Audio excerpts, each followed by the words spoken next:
Sabe aquela funcionária que entrega tudo, que é extremamente competente, que revisa cada detalhe, que nunca deixa um prazo estourar, mas que de repente some, vai ao banheiro e fica 20, 30 minutos, que um dia está produzindo como ninguém e no outro entrega um atestado médico, que às vezes trava numa reunião, chora no meio do expediente ou simplesmente para de responder mensagens? Muitos gestores olham para essa mulher e pensam, ela é instável, é difícil de lidar, não tem inteligência emocional, não se enquadra na cultura da empresa. Mas se eu te disser que essa funcionária pode não ser nada disso, e se por trás de cada atestado, de cada choro no banheiro, de crise de ansiedade antes de uma apresentação, existir uma mulher autista que passou a vida inteira sem diagnóstico, que está se despedaçando para caber num mundo que não foi feito para o cérebro dela? Hoje nós vamos mergulhar num tema que atinge milhões de mulheres no Brasil e no mundo,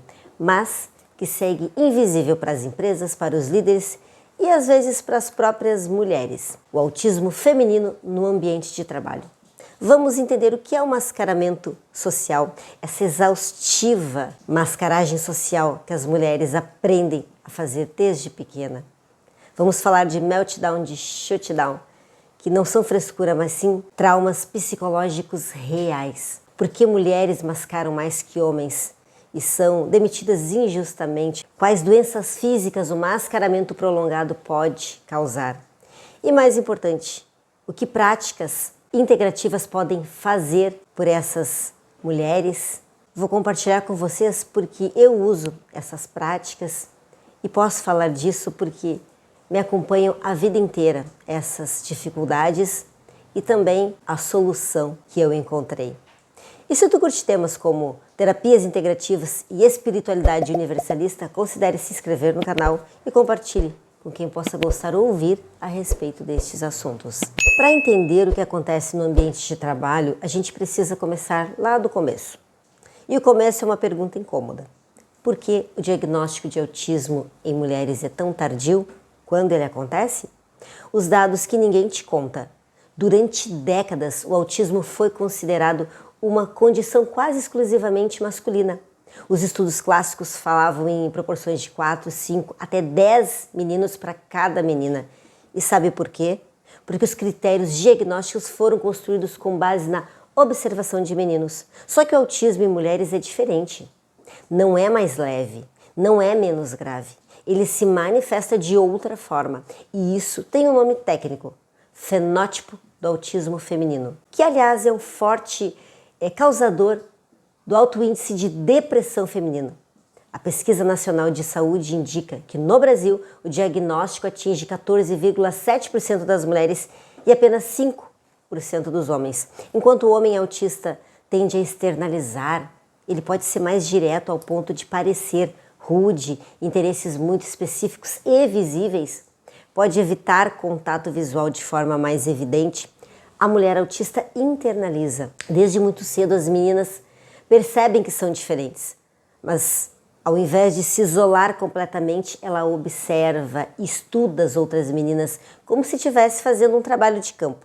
Ela aprende a imitar expressões faciais, entonações de voz e até mesmo assuntos que não lhe interessam, só para se camuflar.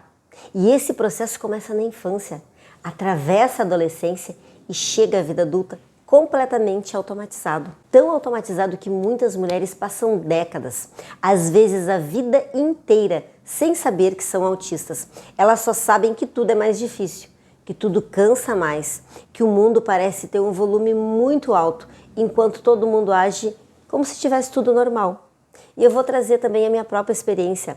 Caso você esteja assistindo pela primeira vez um vídeo meu, eu fui diagnosticada há 2 anos, na data que estou gravando esse vídeo, como autista nível 2 ou moderado.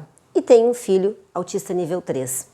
Na infância eu fui aquela criança quietinha, com vários tiques e estranhezas, como cheirar tudo, até talheres para comer eu cheirava, acreditem. E tive a sorte de ter uma mãe sargentona. Hoje eu digo que tive sorte, mas no passado fiz muita terapia por conta do comportamento abusivo. E ela me regulava para que tudo fosse perfeito. Eu lembro até dela me fazer caminhar em linha reta, num fio, porque eu não caminhava direito para ela, né? E ela também batia muito, né? Como eram as mães do passado. E eu acabava tentando ser o mais correta possível e adquirir alguns tiques muitos impercebíveis, como mexer nas orelhas, mexer nas mãos em razões sociais. Enfim, e eu separei algumas razões para te mostrar por que o autismo é tão mascarado em mulheres. Primeiro, os critérios clínicos para diagnosticar o autismo foram calibrados para diagnosticar o autismo masculino. Um segundo ponto é que os profissionais de saúde ainda são treinados com a imagem estereotipada do autismo. Se uma mulher adulta chega no consultório dizendo que se sente exausta, que não se encaixa, que tem crises de ansiedade, o primeiro diagnóstico que ela recebe é depressão, ou ainda transtorno de ansiedade generalizada, ou ainda borderline. E muitas vezes ela realmente tem essas condições. Só que essas condições são comorbidades, são consequências do autismo. A causa raiz, o autismo, fica escondida. Vou fazer outro adendo da minha experiência, né? Teve um período muito difícil com meu filho, porque uma coisa é o diagnóstico, né? Outra é lidar no dia a dia com as dificuldades que o autismo traz. E procurei uma psicóloga na época. E ela indicou que eu procurasse uma psiquiatra, porque eu tinha traços de autismo. E a psiquiatra que me atendeu naquela época disse que eu não poderia ser autista porque eu tinha filhos e família. Que na verdade o que eu tinha era fobia social e um outro diagnóstico que eu não lembro. Em 15 minutos de consulta, eu saí com indicação de 2 medicações e despedaçada, porque ela me trouxe algo que eu não tinha pensado até aquele momento, que o meu filho não construiria família. E claro que eu não vou expor essa profissional, mas essa pessoa que se propõe a promover saúde está fazendo o contrário. Eu saí dela bem pior do que eu entrei. E eu acredito que qualquer área que tu entre, que tu tenha, né, contato com alguém, essa outra pessoa ela precisa sair melhor do que quando ela chegou até ti. Um terceiro ponto, a pressão social com as mulheres é brutal. Desde meninas somos ensinadas a ser agradáveis, sorridentes, organizadas, empáticas. Uma menina que é quieta demais é tímida. Uma menina que tem interesses intensos e específicos é dedicada ou nerd. Enquanto no menino, o mesmo comportamento já acende o alerta. A sociedade tolera muito menos o desvio social no homem, então o homem autista é notado mais cedo. A mulher aprende a se ajustar. Ela é cobrada a se ajustar. Já um quarto ponto, e aqui está o ponto central, que é o mascaramento. As mulheres autistas desenvolvem uma capacidade tão sofisticada de camuflagem que nem elas mesmas se reconhecem mais. E é sobre isso que eu quero falar agora. O mascaramento, masking ou camuflagem social são nomes diferentes para o mesmo fenômeno. A supressão consciente ou inconsciente de traços autistas para parecer neurotípica, ou seja, para se encaixar. E aqui vai a primeira grande verdade que as empresas precisam entender. Toda mulher autista num ambiente corporativo está em algum grau mascarando, umas mais, outras menos, mas todas. E uma das perguntas mais importantes, por que mulheres autistas mascaram mais que os homens? E a resposta está na interseção entre neurodivergência e gênero. A socialização feminina desde a primeira infância é baseada na expectativa de conformidade social. A menina é ensinada a ser agradável, a não incomodar, a sorrir, a cuidar dos outros, a ler as emoções alheias. Quando tu é autista e mulher, essa pressão é dupla. Tu já tem dificuldade natural de ler sinais sociais, mas a sociedade exige que tu seja excelente nisso. E aqui entra aquelas menininhas que choram demais por serem cobradas ou que não entendem tanta pressão social. Então, a mulher autista vira uma atriz em tempo integral. Estuda padrões de comportamento como quem estuda uma língua estrangeira. Ela decora expressões faciais. Quando alguém levanta a sobrancelha assim, significa curiosidade. Quando franze assim, desaprovação. Ela aprende roteiros de conversa. Nesse tipo de reunião, eu devo comentar como um comentário sobre o tempo. Nessa outra, eu posso ir direto ao ponto. Já o homem autista, em geral, sofre menos pressão social para se conformar. Porém, também muitos mascaram. Mas a visão social sobre o comportamento masculino é diferente. O homem calado, antissocial focado, que não gosta de socializar, é muitas vezes visto como competente, focado no seu trabalho. Já a mulher com as mesmas características é vista como antipática, fria, difícil. E quais estratégias as mulheres usam? Eu vou falar umas das principais. E presta atenção, talvez tu te reconheça em algumas delas. Primeira, roteiros sociais. A mulher autista prepara frases, até piadas, antes de interações sociais. Antes de uma reunião, ela ensaia mentalmente o que ela vai dizer. Antes do almoço com colegas, ela pensa em possíveis conversas que podem surgir e como responder. E eu, por exemplo, carrego isso até hoje. Se eu tenho um evento importante que eu preciso socializar, estar com pessoas que é fora da minha rotina, como festa, aulas presenciais, grupos que eu formo, porque eu dou aulas de Reiki, normalmente eu não durmo uma noite antes se eu não fizer alguma técnica terapêutica para me regular, porque meu cérebro fica pensando no que falar, mesmo que eu tenha clareza disso. E uma outra estratégia de camuflagem é o espelhamento. Ela copia tons de voz, gestos, comunicação de quem está falando com ela. É uma adaptação camaleônica, mas isso é extremamente exaustivo. Uma terceira, a supressão de estímulos. Ela ignora desconforto social, barulho do ar-condicionado, tecido da roupa, luz forte, do cheiro de perfume de colegas, e mesmo que ela passe por desconforto, ela aperta as mãos, ela cruza os braços, ela fica naquela rodinha mesmo que o sistema nervoso esteja alertando. Quarto, esconde interesses e comportamentos. Ela não fala sobre seu hiperfoco, aquele assunto que ela domina profundamente, poderia discutir por horas, porque já aprendeu que isso assusta os outros. E parece que ela é obsessiva, então ela reprime os estímulos. Aqueles movimentos de autorregulação, de tamborelar os dedos, de mexer a perna, ou ainda substitui por coisas aceitáveis. O quinto é se torna a funcionária mais organizada, que tem todas as planilhas em ordem, que revisa cada e-mail 3 vezes antes de enviar, a que nunca erra um prazo, porque errar significa ser notada, e ser notada significa ser descoberta. E como que a pressão social influencia o mascaramento? Essa pressão social, ela é o motor do mascaramento. No ambiente de trabalho se intensifica em níveis brutais, porque está em jogo o sustento, a carreira, a sobrevivência financeira. Uma pesquisa feita em 2025, publicada em uma revista científica focada em transtorno do espectro autismo, chamada Autismo Molecular, demonstrou que o mascaramento está associado ao aumento do cortisol, que é o hormônio do estresse, que é um marcador biológico, do estresse crônico. Então não é psicológico, não é emocional, é fisiológico. O corpo adoece. E um estudo de 2026, publicado numa revista, mostrou que o mascaramento é também experienciado pelo autista como um treino de energia, sem tempo, sem espaço para descarregar, caminha para o burnout autista. Então, o autismo não é vaidade, não é querer aparecer, Pensa comigo, quando tu cresce com coisas que para os outros parecem antinaturais, como um comentário fora de hora, estereotipias, tu aprende que errar significa rejeição, exposição, humilhação. Então a mulher autista, ela desenvolve um perfeccionismo quase militar.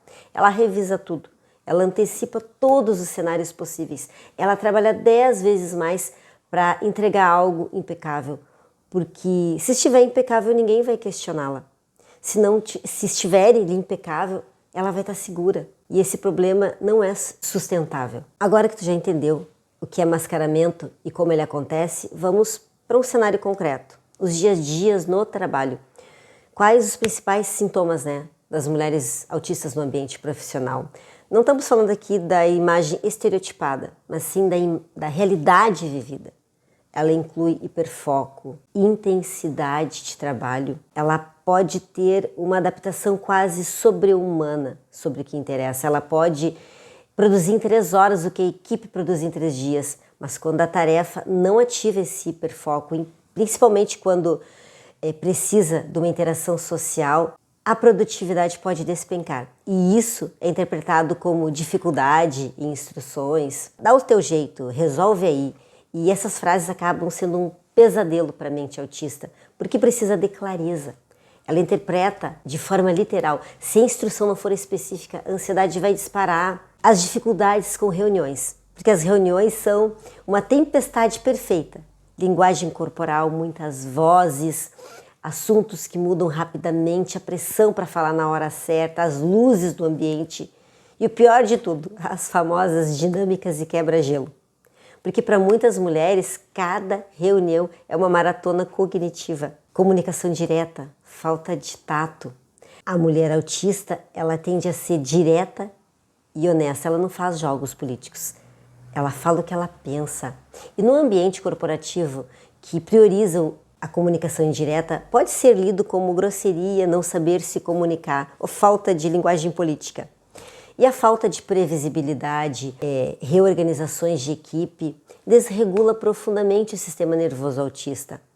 O que para um neurotípico é apenas um contratempo, para a autista é uma sobrecarga, isolamento no horário do almoço. Ela pode preferir até almoçar sozinha ou comer rápido para usar o resto do tempo para ficar num lugar quieto, silencioso. E não é antipatia, é necessidade de descompressão social. E eu entendo muito bem disso porque eu trabalhei 15 anos numa multinacional e o meu sistema todo estourava e eu precisava me retirar no vestiário, no banheiro. E eu posso dizer que eu odeio o autismo.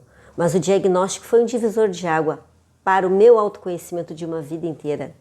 E eu te peço, por favor, não use isso para diagnosticar ninguém, mas para acolher as pessoas com esses sintomas.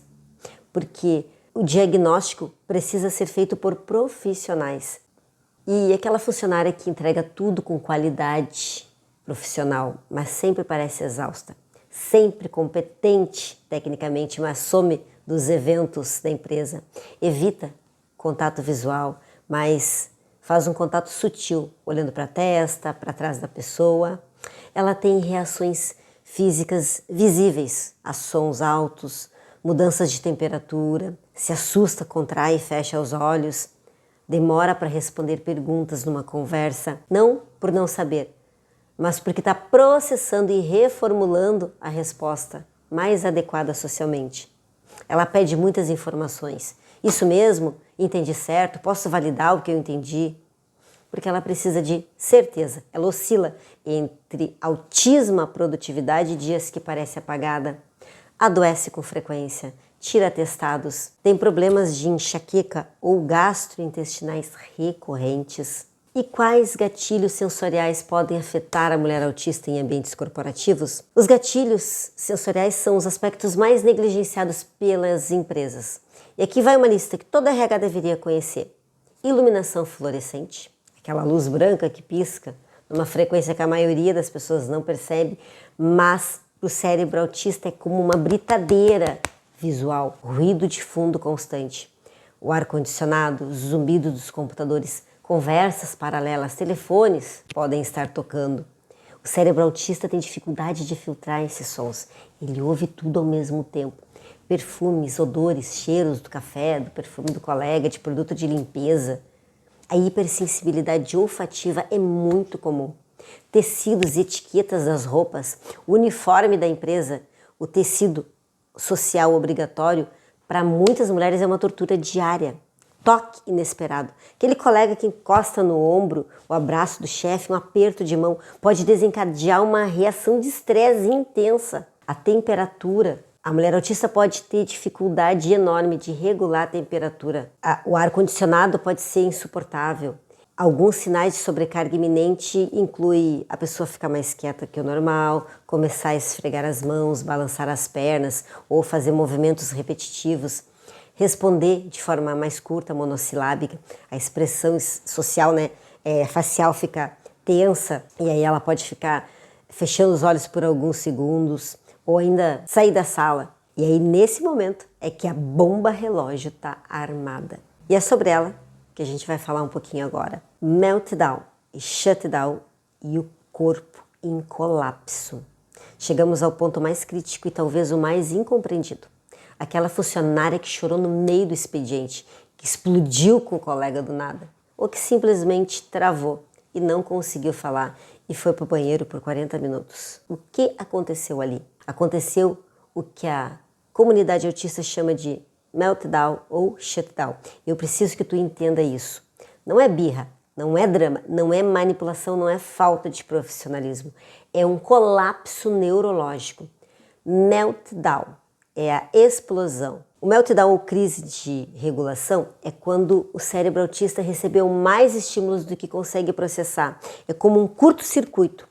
O sistema nervoso entra em modo de emergência e pode se manifestar como um choro incontrolável, gritos ou explosões de raiva, necessidade urgente de fugir do ambiente, agitação física intensa, perda temporária da capacidade de se comunicar racionalmente. A pessoa não escolhe ter um meltdown. Ela não está descontrolada no sentido moral da palavra. O cérebro dela literalmente perdeu a capacidade de regular as emoções naquele momento. E o pior, depois do meltdown vem uma vergonha imensa, porque a mulher autista que passou a vida inteira mascarando, que se esforçou tanto para parecer normal, acaba de se expor na frente de todo mundo. Muitas até pedem demissão no dia seguinte, não porque não aguentam o trabalho, mas porque não aguentam a humilhação. Já o shutdown, que é o desligamento. Se o meltdown é a explosão, o shutdown é o colapso para dentro. O cérebro sobrecarregado simplesmente desliga funções não essenciais. A pessoa que fica incapacitada de falar ou responde com monossílabo, fica com o olhar distante, não consegue responder, fica imóvel, precisa se isolar, daí corre para o banheiro, para a escada de emergência ou sofre um desmaio. E eu sofri muito com desmaio, precisei tomar remédio durante a infância. E o shutdown é mais invisível que o meltdown, porque a pessoa não está chorando, não está gritando, ela simplesmente sumiu. E o chefe acha que ela está enrolando, fugindo do trabalho. Mas o que está acontecendo é o contrário. Ela está tentando desesperadamente se regular para voltar ao trabalho. E como que a sobrecarga emocional se manifesta? A sobrecarga emocional ela não vem do nada. Ela é cumulativa, ela é como uma panela de pressão cuja válvula está entupida. Cada interação social forçada, cada estímulo sensorial ignorado, cada microagressão sofrida, cada vez que ela engole o choro, tudo vai acumulando. Os sinais de que a panela está prestes a explodir é irritabilidade crescente. Ela fica curta, começa a responder mal, fica num cansaço extremo ao final de cada dia, muito além do que um cansaço normal ao final de um trabalho. Dores de cabeça frequentes, sensação de névoa mental, dificuldade de raciocinar, esquecimentos, isolamento progressivo. Ela para de almoçar com a equipe, recusa happy hours, tem crises de ansiedade antes de ir para o trabalho. No domingo à noite, que às vezes começa até no sábado já, as mulheres autistas têm mais crise de ansiedade no ambiente profissional porque o ambiente profissional é desenhado para o cérebro típico. Cada elemento do escritório moderno, as reuniões, as demandas ambíguas, a política corporativa, as confraternizações obrigatórias, as avaliações de desempenho baseadas em soft skills, cada um desses elementos é um desafio para o cérebro autista. Quando tu vive em estado constante de alerta, porque está sempre monitorando se está se comportando certo, se o tom de voz está adequado, se a expressão facial está correta, o sistema nervoso simpático fica cronicamente ativado. É o modo luta ou fuga ligado 24 horas por dia. Uma pesquisa de 2025 com mulheres autistas na Polônia, publicada, mostrou que o mascaramento social é um indicador significativo de depressão, ansiedade generalizada, burnout, mesmo depois de controlar a intensidade dos traços autistas. Ou seja, mesmo buscando essa regulação, não é o autismo que adoece, é a dificuldade, é a busca por regular as dificuldades, a busca pelo enquadramento ao mundo neurotípico. O mascaramento não é gratuito, ele cobra um preço e esse preço aparece no corpo, na mente e na carreira. E como esse mascaramento afeta a saúde mental das mulheres no trabalho, a revisão sistemática publicada numa revista, agora em 2026, foi categórica. O mascaramento drena energia. Esse dreno energético, mantido ao longo do tempo e sem pausas adequadas de recuperação, leva diretamente ao burnout autista. O burnout é diferente do burnout convencional. embora tenham semelhantes. No burnout autista, tem 3 características marcantes: exaustão crônica, física, mental e emocional. A perda de habilidades, coisas que a pessoa poderia fazer antes, falar, socializar, se tornam difíceis ou até impossíveis. O aumento da sensibilidade sensorial. Os estímulos que já incomodavam se tornam insuportáveis. E a recuperação do burnout autista não vem com 15 dias de férias. Pode levar meses e até anos. E quais doenças autistas podem surgir do mascaramento intenso? O corpo fala. E quando a mente está exausta de tanto mascarar, o corpo adoece. As condições mais comuns incluem doenças autoimunes, a correlação documentada entre estresse crônico e doenças autoimunes, tireoide, artrite reumatoide, lúpus, condições que aparecem com frequência em mulheres autistas adultas, síndrome do intestino irritável e problemas gastrointestinais, que inclusive foi o que me levou para as integrativas lá quando eu comecei a trabalhar numa multinacional que eu citei um pouquinho antes.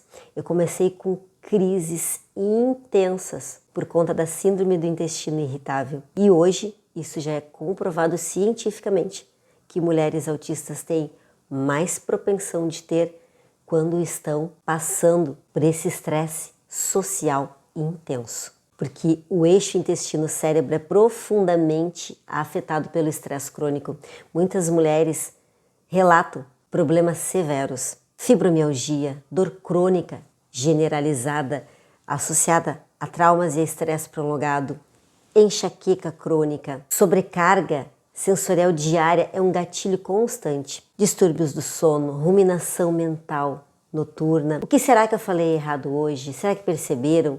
Isso impede o descanso.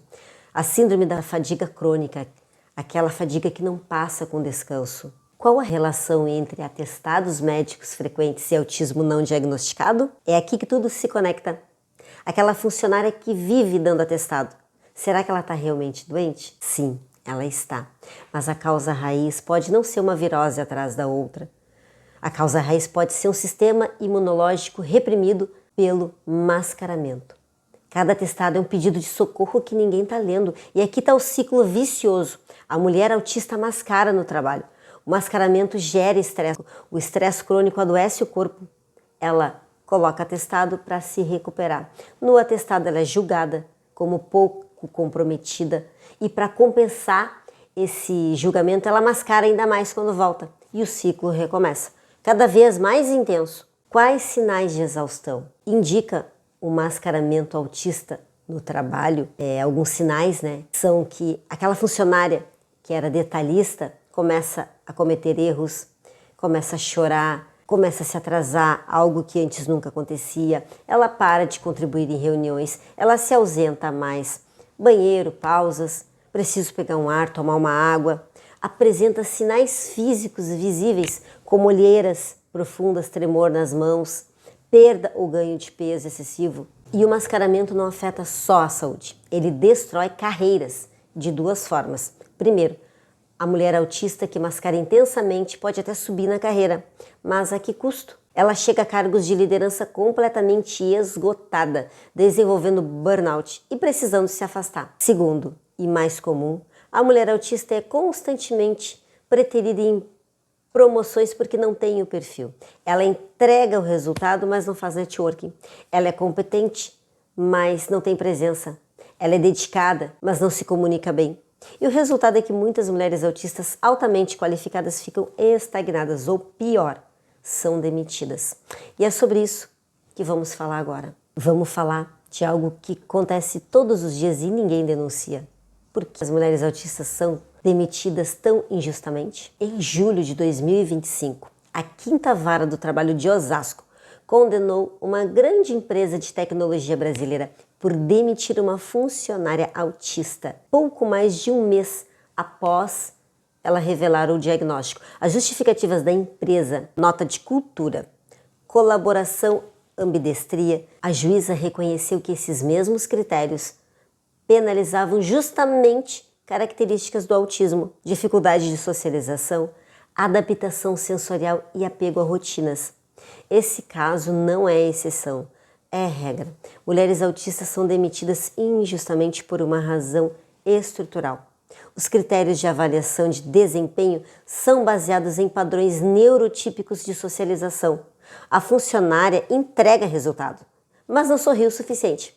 Ela resolve problemas, mas não vai aos happy hours. Ela é a melhor tecnicamente, mas não se encaixa na cultura. E por que a cultura corporativa prejudica mais mulheres autistas que homens autistas? A cultura corporativa valoriza a comunicação indireta, a leitura de entrelinhas, networking, a socialização. Para o homem autista há uma certa tolerância social. Ele é meio esquisito, mas é gênio. Ele é antissocial, mas ele entrega. E para a mulher autista essa tolerância é menor, porque da mulher se espera sempre que ela seja agradável, sociável, empática, comunicativa. Quando ela não corresponde a essas expectativas, a punição é mais rápida e mais severa. E por que mulheres autistas evitam revelar o seu diagnóstico no trabalho? Por medo.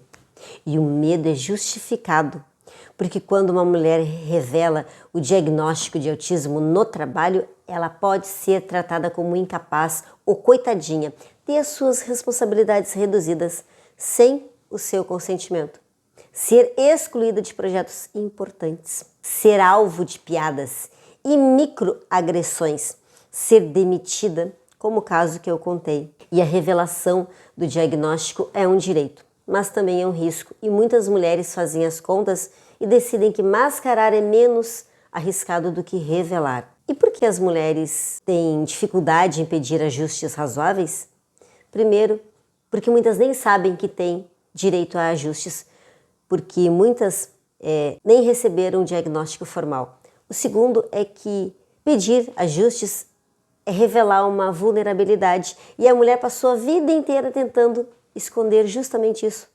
Terceiro, porque quando ela pede, será que eu posso usar fone de ouvido? Será que eu posso trabalhar de casa alguns dias?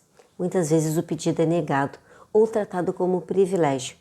E por que mulheres sofrem em silêncio? Porque elas foram ensinadas desde meninas que reclamar é drama, seu desconforto são frescura. Tá tudo na cabeça dela. Ela sofre em silêncio, porque internalizar uma mensagem que o problema não é o ambiente, que o problema é você. E quando você pensa que o problema é você, você mascara mais até não aguentar mais. Mas não precisa ser assim.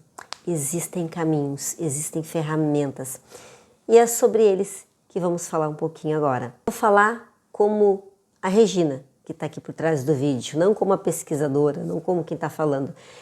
Eu vou falar como a Regina, autista de nível 2. Porque tudo que eu falei aqui, eu vivi e passei anos sem entender por que a vida era tão difícil, porque eu era uma pessoa tão exausta, porque os ambientes me derrubavam de uma maneira que não derrubava as outras pessoas. E ao longo da minha vida, eu encontrei práticas naturais que me salvaram, que me regularam, sem eu precisar me atirar em medicações. Essas práticas me trazem para o eixo quando o mundo parece um turbilhão sensorial e emocional. Essas práticas são as integrativas, tanto que eu me tornei terapeuta integrativa e facilitadora de cursos na área como o Reiki. E falando primeiramente do Reiki, que tem o meu total coração, porque o Reiki é uma canalização, da energia vital que atua diretamente no sistema nervoso parasimpático, que é responsável pelo nosso relaxamento, pela digestão, pelo descanso. E para uma pessoa autista que vive com o sistema nervoso simpático, aquele modo luta ou fuga, que está constantemente ativado, o Reiki ele é como apertar um botãozinho de reset. Quando eu me auto-aplico o Reiki, eu sinto que o meu corpo literalmente vai baixando a guarda. Os músculos que estavam tensos o dia todo, segurando aquele estresse da reunião, do barulho, das interações forçadas, começa a relaxar. A respiração que estava curta e presa aqui no peito, ela desce para o abdômen. E o mais importante, o Reiki me ajuda a processar a carga emocional acumulada, porque a mulher autista ela não só acumula estresse sensorial, ela acumula estresse de cada interação social que ela se sentiu inadequada, cada olhar de estranhamento, cada crítica velada, cada julgamento silencioso. O Reiki ajuda a dissolver essas cargas. E falando de meditação, a meditação não é esvaziar a mente. Até porque para o cérebro autista, tentar esvaziar a mente é quase impossível. E tá tudo bem. A meditação que funciona para nós é a meditação de ancoragem. Focar na respiração, os sons do ambiente, nas sensações do corpo. E eu medito através do Reiki também, porque o Reiki ele tem técnicas meditativas dentro da própria técnica de Reiki. E o que a meditação faz, né, isso é documentado cientificamente, é reduzir a atividade da amígdala, que é o centro de alarme do cérebro. Para a pessoa autista, a amígdala está frequentemente hiperativada. A meditação regular literalmente esse alarme. E com o tempo, a prática consistente de meditação, você diminui a reatividade a estímulos sensoriais. Aquela luz que incomodava muito passa a te incomodar menos, aumenta a capacidade de perceber os sinais do corpo antes que a sobrecarga aconteça. Você percebe que está chegando no limite antes de explodir. Melhora a qualidade do teu sono. E o sono é profundamente fundamental para a regulação autista. E outras práticas também que ajudam é o yoga, o tai chi chuan, que combina movimento, respiração, consciência corporal. E para a pessoa autista que muitas vezes tem uma relação complicada com o próprio corpo, o tai chi chuan e a yoga reconecta. E essa reconexão é profundamente reguladora. Técnicas também de aromaterapia, que são óleos essenciais, né? Como lavanda, camomila, entre outros, tem efeito documentado para regulação. Para quem tem hipersensibilidade olfativa, a aromaterapia pode ser uma zona segura de cheiro, nesse mundo de cheiros invasivos. A musicoterapia, sons específicos, frequências, batidas bineurais, tudo isso pode ajudar a regular o sistema nervoso. Muitas até usam fones de ouvido, não só para bloquear o barulho externo, mas para criar uma bolha sonora reguladora. A acupuntura, assim como o Reiki, também pode atuar na regulação do sistema nervoso autônomo. Pode ajudar com ansiedade, com insônia e dores crônicas que muitos autistas desenvolvem. E como que essas práticas ajudam, né, nos sintomas diários? Eu vou ser muito prática falando aqui. Ajuda na sobrecarga sensorial. O Reiki, a meditação diários, mesmo que por 10 minutinhos, reduz a linha de base do estresse. Quando tu começa o dia menos estressada, os gatilhos sensoriais têm menos poder sobre você. Contra o mascaramento, o Reiki e a meditação te ajudam a se reconectar com quem tu é de verdade. Quando tu tá mais conectada contigo mesmo, tu precisa mascarar menos, porque tu já não tá tão preocupada em parecer normal. Tu tá mais preocupada em estar bem, em sentir-se bem. Contra o burnout, as práticas integrativas são preventivas. Elas são um remédio, não só para quando já colapsou, embora, né, te ajude na recuperação também. Elas te ajudam a evitar o colapso. Elas são o escape da válvula da panela de pressão. E contra o isolamento, né, o yoga em grupo, o tai chi chuan, os grupos reikianos oferecem, né, um tipo de socialização que é muito mais confortável para o cérebro autista, estruturada, previsível e com foco no corpo, não na conversa social. E diferenças, né, entre autismo diagnosticado e não diagnosticado em mulheres. Aqui vai uma distinção bem importante. A mulher com diagnóstico tem a possibilidade de entender os seus limites, pedir adaptações formais, acessar direitos como cotas, PCD e talvez o mais importante, validar a sua própria experiência. Saber que você é autista é libertador. Explica a tua vida inteira, como eu já falei antes. Já a mulher sem diagnóstico, que é a maioria, navega no escuro. Ela sabe que tem algo errado, mas não sabe o quê. Ela se culpa, acha que é fraca, difícil, inadequada e gasta uma energia imensa tentando consertar algo que não está quebrado. Só funciona diferente. Para essas mulheres que ainda não têm diagnóstico, as terapias integrativas são ainda mais importantes, porque elas oferecem regulação sem precisar de um laudo. Elas oferecem alívio, sem precisar de uma explicação médica formal. E muitas vezes é através dessas práticas da escuta corporal que o Reiki proporciona autoconhecimento, que a meditação traz, que a mulher começa a suspeitar: será que eu sou autista? E depois de tudo que falamos, a pergunta que fica é o que fazer? Tanto para a mulher autista, diagnosticada ou não, quanto para as empresas e os colegas de trabalho. Quais adaptações simples que podem ajudar mulheres autistas no trabalho? Pequenas mudanças vão ter enorme impacto, como fone de ouvido com cancelamento de ruído, que deveria ser um direito básico e não um privilégio. Flexibilidade de horário, poder chegar mais cedo ou mais tarde para evitar o pico do transporte público. Trabalho remoto ou híbrido. Para muitas mulheres autistas, o home office é a diferença entre conseguir trabalhar e não conseguir, ou colocar atestados, né? A iluminação ajustável, uma luminária de mesa em vez da luz fluorescente do teto. Pausas sensoriais, autorizar que a pessoa se ausente por 10 minutos quando necessário, sem precisar dar explicações. Instruções por escrito. Mandar e-mails ao invés de instruções verbais. Clareza, especificidade, expectativas explícitas. Previsibilidade, avisar com antecedência sobre mudanças, evitar surpresas. Espaço de descontração, uma sala silenciosa onde a pessoa possa se regular. E como as empresas podem apoiar funcionárias não diagnosticadas? Essa é uma pergunta de ouro, mas é importante, né, que a empresa faça um requerimento para passar, né, por uma avaliação, né, neuropsicológica, que é de extrema importância. Mas até, né, que essa avaliação chegue, porque demora. Eu mesma passei 1 ano entre neuro, psicólogo, testagens, até ter o diagnóstico fechado. Porque a empresa não pode nem deve diagnosticar ninguém, né? Mas pode auxiliar com o ambiente onde essas mulheres não adoeçam. Parem de avaliar como se todos os cérebros fossem os mesmos. Sorrir não é só sorrir. Colaboração não é só ir no happy hour. Um ponto importante, ofereçam treinamento sobre neurodiversidade para todos os líderes. Não é seminário de inclusão genérico. É treinamento específico sobre como diferenciar as pessoas e como os diferentes cérebros funcionam. Uma política de trabalho que serve para todos não serve para ninguém. Pessoas diferentes precisam de ambientes diferentes. Crie canais seguros para que pessoas possam pedir adaptações sem medo de retaliação.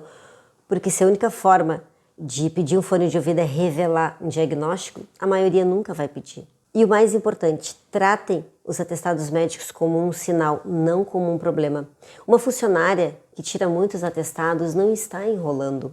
Ela pode estar somente doente. Investiguem as causas com empatia. E existem hoje muitos recursos para mulheres autistas no mercado de trabalho, como a Lei Brasileira de Inclusão, que garante, né, o direito a adaptações razoáveis, cotas para PCD.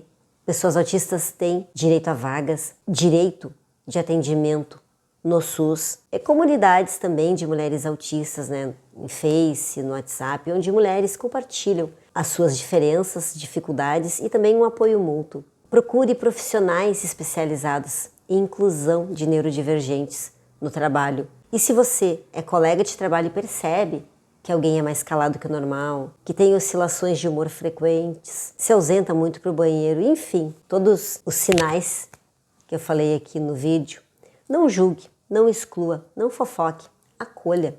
Pergunte se está tudo bem, mas de forma genuína. Ofereça ajuda prática. Quer que eu tome nota dessa reunião para ti? Prefere que a gente combine por escrito? Posso pedir para baixarem a luz? Às vezes, o que a mulher autista mais precisa não é de uma grande adaptação institucional. É de uma única pessoa que a entenda e a aceite como ela é. E chegamos ao final dessa conversa. E se tu ficou até aqui, eu te agradeço de coração, porque hoje nós respondemos, mais ou menos aí umas 30 perguntas essenciais sobre autismo feminino no ambiente de trabalho e sobre alguns caminhos de regulação que as terapias integrativas oferecem. E se tu é uma mulher que se reconheceu nesse vídeo, eu quero te dizer 3 coisas. 1, tu não tá quebrada. Teu cérebro funciona diferente. Isso não é defeito. Um mundo que ainda não aprendeu a acolher a neurodiversidade. 2. Busque ajuda num diagnóstico. Se for teu caso, pode ser libertador. E mesmo sem diagnóstico, as práticas integrativas que eu mencionei estão disponíveis para você. Reiki, Tai Chi Chuan, Yoga, meditação.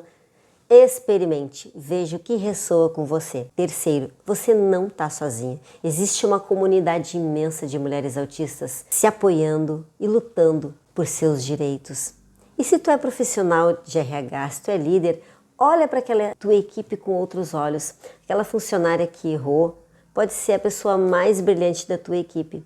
Ela só precisa de condições diferentes para brilhar. E se tu é colega, não seja a pessoa que julga. Ofereça um fone de ouvido ao invés de uma crítica. A neurodiversidade é uma realidade a ser acolhida. E deixa nos comentários se tu te identificou com algo neste vídeo, já passou por um meltdown ou um shutdown no trabalho, usa práticas integrativas para se regular. Eu quero conhecer a tua história. Não esqueça de deixar o teu like, de compartilhar com aquela amiga que precisa se autoconhecer, com aquele chefe que precisa abrir a mente. E se inscreva para mais conteúdos como esse. Até o próximo.